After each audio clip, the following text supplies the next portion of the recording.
Mesdames et messieurs, vous venez de suivre l'échange entre les deux chefs d'État ici du lancement du programme des systèmes de passation. Très heureux de vous retrouver, très chers téléspectateurs, fidèles abonnés du groupe Média Top 243 News. Nous sommes très heureux aujourd'hui pour vous apporter des éclaircissements autour des grandes questions d'actualité en République démocratique du Congo ainsi qu'à travers le monde.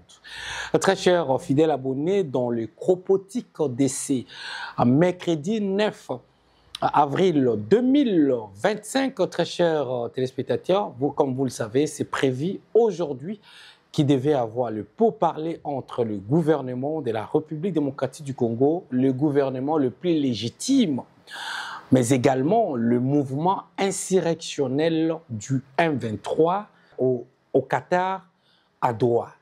Mais la question se pose, les 6 conditions données par Corneille Nangaa avec les M23 ainsi que les Rwandais, c'est quel genre de conditions? Parce que c'est un pays légitime. Comment un mouvement insurrectionnel va donner ses injonctions justes pour avoir le pourparler? Les 6 conditions. Dans un pays comme le nôtre, dans un monde moderne comme le nôtre, en plein du 21e siècle, où c'est la démocratie qui prime en majorité, le groupe minuscule de personnes qui jurent que sur les 100 des Congolais innocents pour donner des préalables. Ça s'est passé où? Ça s'est passé dans quel pays? Je vais vous choquer par les préalables qui viennent d'être dictés par Corneille Nangaa ainsi que ces mouvements insurrectionnels du M23 et l'AFC avec leur parrain qui n'est rien d'autre aujourd'hui que Paul Kagame. Parce que Paul Kagame est en réalité dans un état de faiblesse où il envoie, bon, je n'ai jamais vu un président de la République qui prime ses valeurs de respect mutuel, mais sur le plan diplomatique, insulter le pays qui sanctionne son pays à travers des enrichissements illicites. Le Rwanda n'a pas les ressources naturelles comme la République démocratique du Congo. Il a au moins une usine de transformation et de raffinerie des matières premières de la République démocratique du Congo sur son sol. Alors qu'aucune province du Rwanda n'a les ressources naturelles telles que les gens pourraient croire. Alors il prend la parole dans une cérémonie, il y a quelques jours, il renvoie tous les pays qui s'actionnent, c'est-à-dire devant la communauté internationale, devant le monde, les Nations Unies. Paul Kagame s'en fout. Il envoie toutes ces sanctions-là et tous ces pays, que ce soit l'Union européenne, que ce soit les États-Unis, que ce soit, je ne sais pas moi, l'Organisation internationale des Nations Unies, pour leur dire que ce dernier doit aller en affaire. They must go to the hell. Moi, je me dis, est-ce qu'un gouvernement légitime, un président, entre guillemets, élu légitimement, peut prendre la parole dans une circonstance pour insulter même les organisations internationales qui sanctionnent son pays pour des enrichissements illicites? Les Rwandais insultent la communauté internationale en disant qu'ils doivent aller en enfer et que chaque pays doit se focaliser sur les problèmes qui les concernent. On va vous laisser d'abord suivre ces extraits-là. Nous avons diffusé sur Top 243. Comment, en anglais, il dit « I prefer more. I want to advise those countries who bring the sanction against Rwanda to go in the hell. » Il a répété à plusieurs reprises. Parce que si Paul Kagame pourrait s'adresser à un pays quelconque, il devait aller sans ambiguïté, insulter le Congo. Au tribune des Nations Unies, lorsque Mme Wagner, Thérèse, avait demandé au tribune des Nations Unies de convoquer une assemblée générale extraordinaire sur la situation de l'Est, même aridement, leurs représentants au tribune des Nations Unies à New York avaient également tenu le même propos. Ce sont des fausses accusations. Scientifiquement, politiquement, diplomatiquement, on se pose des questions de quoi est-ce que le Rwanda, à travers son président, pense-t-il être? Très chers téléspectateurs, on vous laisse d'abord suivre le propos de 1 minute parmi les tant d'autres témoignages. On s'est juste intéressé de la partie dont Paul Kagame s'adresse directement à la communauté internationale. Parce que vous le savez très bien que les sanctions qui tombaient sur le Rwanda, on l'a coupé des subventions de plus de 2 millions de dollars américains. Le projet était de prendre tous les immigrés illégaux qui devaient aller au Royaume-Uni. Ils devraient être renvoyés au Rwanda. Par conséquent, l'Union européenne devait subventionner par l'Angleterre, subventionner le Rwanda avec un montant à la hauteur de 2 millions de dollars américains. Cette subvention a été coupée parce que la situation de la République démocratique du Congo devenait de plus en plus dans les catastrophes. Combien de milliers de Congolais ont fui vers l'Ouganda, vers le Burundi? Suivons d'abord cet élément et on va juste revenir. You see, when you're talking about Rwanda and ganging up together against Rwanda, you think it's some country that is... Then when I remember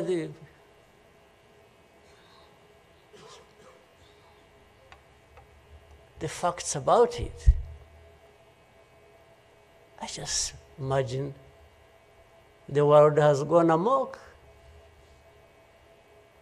But in the midst of all that, we have to live. We have to live our lives, we have to fight for that, we have to live the way we want. And I tell anybody to his face to go to hell.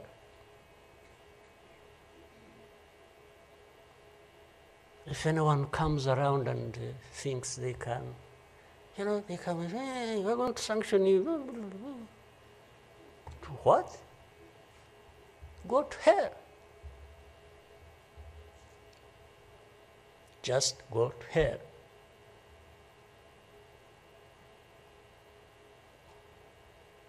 You have your own issues to deal with. Go and deal with your own issues. Leave me to mine. This is the spirit, I think, Rwandans must have in their daily lives. Très chers téléspectateurs, vous avez suivi ce que Paul Kagame a dit. Politiquement, scientifiquement, diplomatiquement, ça ne se dit pas. Mais qu'attend la communauté internationale et encore, j'allais dire, again, en anglais, attend encore pour apporter encore le main forte sur les sanctions qui doit finalement accroper. Mais moi, je pense qu'il va fléchir. Paul Kagame est dans une situation asphyxiée dont il ne sait plus où aller. J'aimerais également que vous suivez cet élément après le conseiller spécial de Donald Trump sur la situation de l'Afrique. Il a été reçu par Félix Tshisekedi. Il était allé au Kenya. Il est allé également en Ouganda. Il s'est rendu en fait chez Paul Kagame. Regarde le message que l'émissaire de Donald Trump cette fois a lu après son échange avec Paul Kagame. Parce que les États-Unis aujourd'hui jurent que sur la paix, on fait le business, oui, mais on va faire le business sous quel climat? Ton pays agresse. Le message diplomatiquement, le message politiquement était juste de faire comprendre à Paul Kagame que nous allons faire les deals, mais tu es en quelle position? Ce n'est plus un secret de polichinelle. Tu agresses la République démocratique du Congo pour gagner ses minerais. Boulons a fait cette déclaration à l'issue de son échange, de sa rencontre avec Paul Kagame. President Kagame and I discussed a vision for a closer partnership going forward. One that is rooted in regional stability and peace, as well as economic development. Prior to my visit here, I had the pleasure of speaking with President Tshisekedi, President Ruto, and President Museveni. From these visits, it's clear to me how vitally important a durable peace is for this region. We support the security and territorial integrity of all states in this region.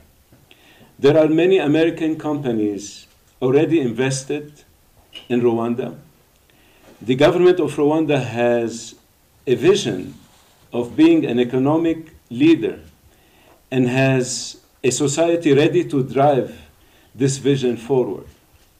We are ready to work with Rwanda to achieve this goal, which is why finding a resolution to the conflict in Eastern DRC is so essential, as it will unlock the region's untapped potential.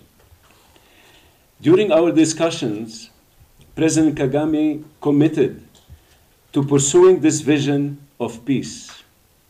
I can confirm and I can affirm that the United States also remains committed to this effort and is ready to facilitate an end to the conflict, obviously a peaceful end to this conflict, an end that allows countries to secure their borders and lays the foundation for a thriving regional economy. This relationship has great potential, and we appreciate the opportunity to discuss the way forward with our counterparts here in Kigali. Thank you very much. Nous allons maintenant revenir après avoir suivi le message tel que vous avez suivi le message de l'envoyé spécial, le émissaire de Donald Trump, qui a presque cheminé sa manche de la visite de quelques pays africains chez Paul Kagame.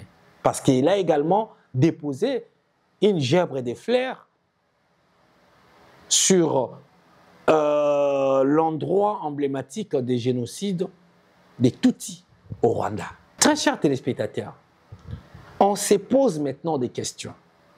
À quelle aisance poseras-tu sur les conditionnalités des négociations? À quel posthume le Rwanda estime-t-il avoir sous ses supplétifs de M23? Parce que Corneille Nangaa était le président de la Commission électorale nationale indépendante, la CENI, aux échéances électorales, très chers téléspectateurs, de 2018. Et ces processus étaient censés amener réellement aux premiers éléments, aux résultats des élections de 2018. Est-ce que Nangaa pourrait-il encore aujourd'hui, il se réveille demain, il prend les armes? Qui est derrière Corneille Nangaa? Qui encourage Corneille Nangaa? Heureusement aujourd'hui à Doha au Qatar, parce que c'était prévu, c'est 9 avril 2025 qu'on devait avoir pour parler. Mais avant qu'on entre pour cheminer avec vous sur les dossiers de Corneille Nangaa, parce que je sais qu'on va revenir encore avec les collègues journalistes, on en parlera encore à long et à large. Parce que ça, c'est pour aujourd'hui. Regarde ce qu'il pose comme préalable. Le Rwanda, le M23 demande ceci. Écoutez, hein, ce que demande l'AFC et M23 en toute négociation avec Kinshasa. Déclaration solennelle des messieurs Félix Tshisekedi exprimant la volonté politique de son régime de mener des négociations directes avec l'M23.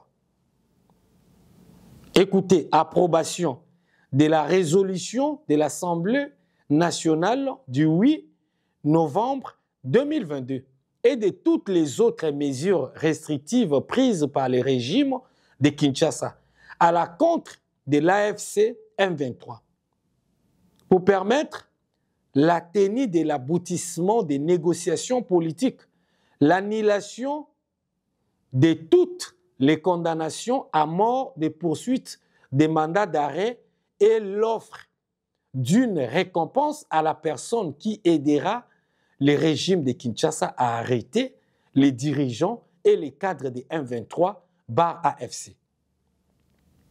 Ce qui permettra la tenue des négociations politiques, la libération immédiate de tous les civils ou militaires arrêtés ou accusés d'être des convenances avec l'AFC M23, à raison de leur défacier ou de leur ethnie, de leurs relations professionnelles, amicales ou commerciales avec les membres de l'AFC/M23. Mettre fin et criminaliser tous les discours de haine, souvent suivis d'actes d'oppression et de cannibalisme, ainsi que toutes les chasses à l'homme lancées contre des Congolais en raison de leur apparence ou de la langue qu'ils parlent, Swahili, Kinyarwanda, sous prétexte de collaboration avec les M23/MC, ou d'être des infiltrés rwandais. Mettre fin à tous les actes de discrimination et de dénier des nationalités à la contre des communautés susmentionnées. Signature d'un accord bilatéral de cessez-le-feu entre les régimes de Kinshasa et l'AFC/M23. Très chers téléspectateurs, ça se passe dans quel pays? Vous n'avez pas encore participé au dialogue, parce que c'est entre guillemets, ils n'ont pas encore participé au dialogue. Mais automatiquement, ils donnent ces préalables à travers ces 6 obligations mises sur papier. La question qu'on pose, à quel pays, même les États-Unis d'Amérique, les États-Unis d'Amérique ont été secoués par État islamique, à commençant par George Bush, fils, en revenant sous Barack Obama, 2 mandats, on s'est rendu compte que Donald Trump était venu pour le premier mandat. Enfin, on s'est déroulé, on s'est basculé, on a rencontré, on a vu l'accession de Joe Biden. Et encore aujourd'hui, est-ce que les États-Unis ont ouvert une brèche pour négocier directement avec les mouvements djihadistes? C'est la question qu'on se pose. Mais si ces pays n'ont pas voulu faire des compromissions pour dialoguer directement avec le rebelle, combien à plus forte raison?